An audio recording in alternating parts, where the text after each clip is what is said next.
10-Minute Jazz Lesson Podcast, episode 35.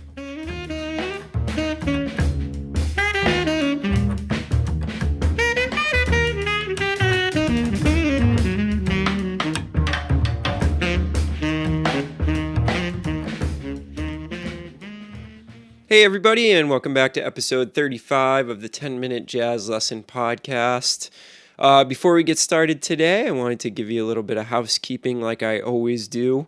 So if you're new to the podcast, please go and check out our website at 10minutejazzlesson.com. That's the number 10minutejazzlesson.com. We've got all sorts of cool stuff for you there. We've got our blog, our resources section, and we have our store. So anything that you could do to give us a little bit of support to help keep the podcast going, we really appreciate it. And you'll also notice that there's a donate button on most of the pages, and that'll bring you to PayPal where you can donate some money to keep us going. And our suggested donation, if you're getting a lot out of this show, is $5 a month. But we would be happy to have you donate any amount that you felt comfortable with. But again, the suggested donation is $5 a month just to keep this going. That's only $1.25 an episode. And as you know, you get tremendous value with these episodes. You get a free PDF download with every single one. And I am always available for questions. So please think about doing that. That really helps keep the show going. All right, let's get into it. So today for episode 35, what we're going to talk about is a concept that I think is super, super important for all of you out there that don't play piano. So I'm sorry, pianists, if you're listening to this episode, you're not really going to get that much out of it unless you're a real beginner. Because what I'm going to be talking about is the fact that every single musician, regardless of the instrument that they play, should be able to do relatively easy stuff on piano. So by that, I mean that you should be able to sit down at the piano and be able to play through just about any tune out there with some level of proficiency. Now, the good news is that this isn't really that hard. I am by no means a good piano player. In fact, I'm a pretty bad one, but I can sit down and come up with voicings for almost any tune out there and be able to play through it. It might be at a slow tempo. I'm not going to be playing the melody and the voicings at the same time. I'm sort of starting to learn that kind of thing right now. But let me outline what I'm going to do for this show. Basically, what's going to happen is I'm going to teach you how to do decent voicings where the root of the chord is in your left hand and the voicing for the chord is in your right hand. So I'm not going to be showing you, again, like I said, how to play the melody and the chords. I'm not going to be showing you super amazing hip chords that are going to make everybody blown away by your piano skills. I'm simply talking about being able to play piano functionally so that can help you with whatever other instrument is your main focus. So let's go over some of the applications for this. So one of the first things that is really great about it is, if I'm learning a tune that I've never heard before, I can sit down and actually voice the chords out, maybe while I sing the melody over the top.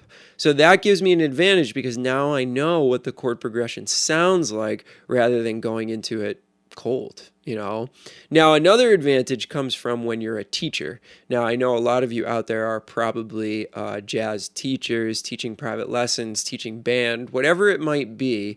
This is a really good skill to have because it allows you to accompany your students. And that's huge because if you're practicing in a room that doesn't have a stereo system, but you do have a piano, you're not going to be able to put on a play along, but you are going to be able to sit down at that piano and just plunk out the chords. However, awful it might be, you're really just doing it to be functional. So those are two of the biggest reasons that I think that everybody needs to be able to play some type of piano if you want to be a jazz musician. So it might seem intimidating if you've never done it before, but I am going to simplify the process for you. So let's jump into, let's start with one of the most common chords in jazz, which is a dominant 7 chord. So I already alluded a little bit to the fact that your left hand is simply going to be playing the root. So whatever the root of the chord is, let's take a C7 chord. Your left hand is always going to just be playing a C. All right.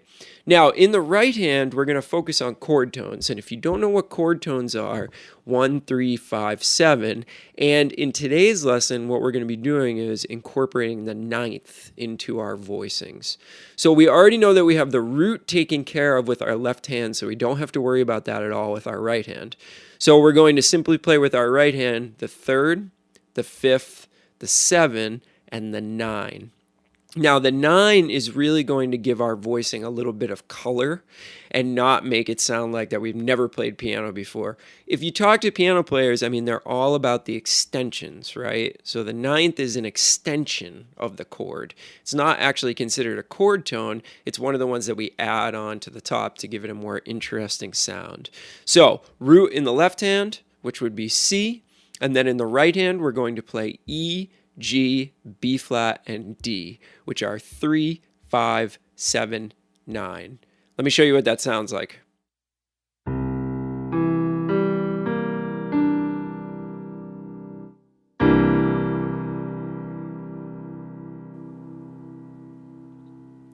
So this is an extremely simple concept, but you're going to have to work on it, especially if you've never played piano before.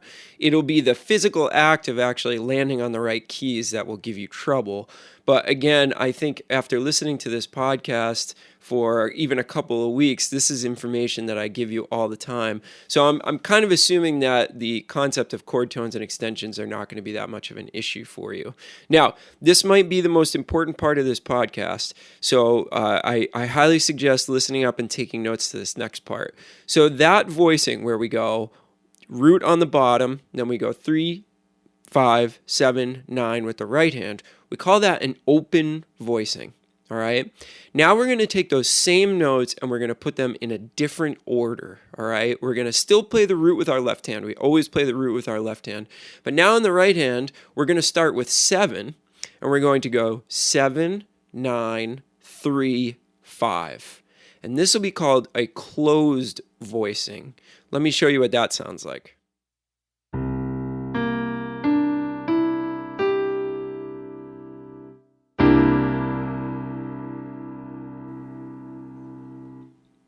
So you can hear that sounds a little bit different. It's the same grouping of notes, just in a different order, but we get a little bit of a different sound. And the reason for that is the relationships between the notes are different when we have them in that different shape. So think about the 9 and the 3. In this voicing, they're right next to each other, so we get that dissonance of a major second in our voicing. So that voicing sounds a little bit more interesting, I would say, but here's why I'm showing you the concept of open and closed. Because when we play piano, we need to be aware of the phenomenon of voice leading. Now, if you've never heard of voice leading before, basically what that means is that when we go from one chord to another, we don't want to actually lift our hand and move it into a new position. Sometimes we have to, but we want to avoid it as much as we possibly can. And what this does is it gives the listener a smoother sound. If you're moving to notes that are really close together and we're covering smaller distances, then it's going to sound a lot better, a lot more complete to the person who's listening or playing over it.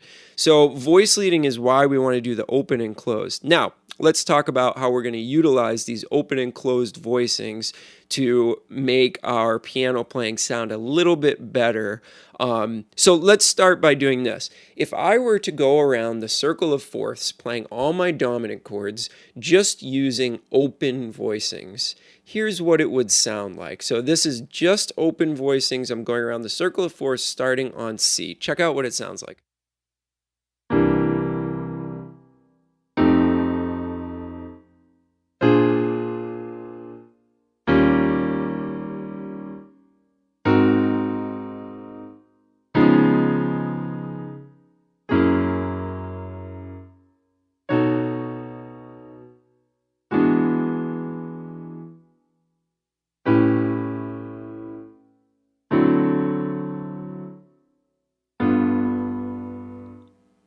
So you might be thinking to yourself, hey, that doesn't sound too bad. And you'd be right. It doesn't sound awful. It's not like the worst thing you've ever heard in your entire life.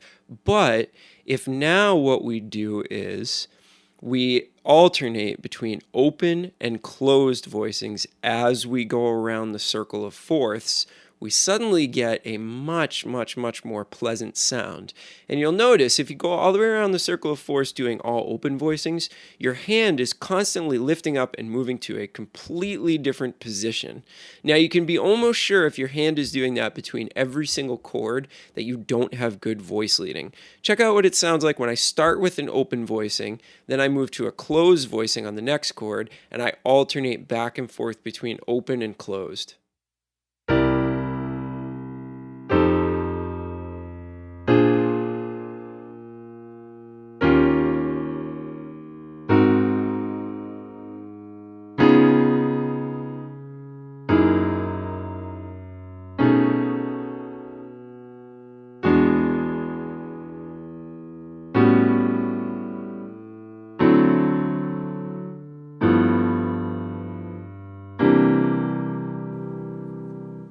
Now, if you can't hear a difference, that's just because you probably have never thought about the way that piano voicing sound before. But the more that you practice this stuff, and if you were to go back and listen to the first example and the second example back to back, you would definitely hear a difference. And also, if you happen to be watching me play this, you would notice on the second example, I never really had to pick up my hand and move it more than really like one note down or up. Okay, so that tells me that that's going to be a lot better voice leading than the first example where my hand was just lifting up between every chord and moving almost an octave to get to the new chord. All right, so this is a little bit confusing if you've never played piano before, but I promise you that this will really pay off. The beautiful thing about this is if you practice it on your dominant chords, you're going to be able to transfer this exact same way of doing things to both minor 7 chords and major 7 chords. Obviously, you just have to change them to minor or major 7, but it really comes in handy. So remember, after you practice this on dominance, make sure you sit down and do it on your major 7s and your minor 7s, and then you'll be set up for all those other weird chords that come in. You only have to change 1 or 2 other notes, and you can basically get through every tune that you're going to come across with these basic piano voicings. All right, so make sure you shoot me some questions if you need to, if you need help on this stuff. It's nick@10minutejazzlesson.com. Again, that's nick@10minutejazzlesson.com. And remember to go and get the PDF, find this week's episode, and download that free PDF. Drop me a line if you're having trouble with any of this stuff or if you have any more questions about it. All right, that's going to do it for this week. I will talk to you guys next week. Have a good one.